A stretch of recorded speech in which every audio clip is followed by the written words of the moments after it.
Hey guys, welcome back to the S-Cam show, and in this video I'm going to be showing you guys why your pellet gun scope isn't dialed in correctly.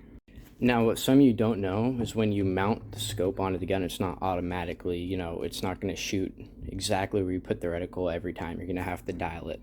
And in order to dial it, you're going to have to shoot at some targets, and you're going to have to take these turrets off right here on the side of the scope, top and the side right here. Now once you take them off, you're going to see these little turrets right here. The one on top is a up and down, and the one on the side is a left and right.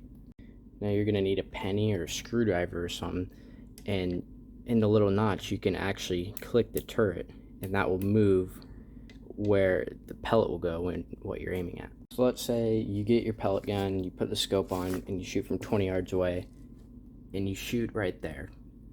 You're about an inch to the right and like half an inch low.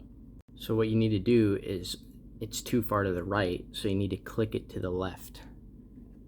So right here you're going to click a few times, and you're going to shoot again to double check. But for now you're going to click the left a few times, and it's a down, so you need to push the scope up. So you're going to click up a few times.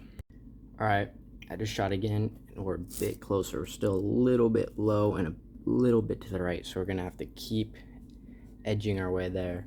So we're going to go to the left, just a couple more clicks,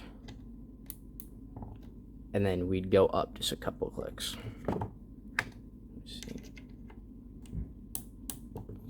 Now my third shot hit pretty much dead center. Some people would want to go up one more, but it's just a pellet gun. I'm shooting 20 yards away, so that's good enough for me.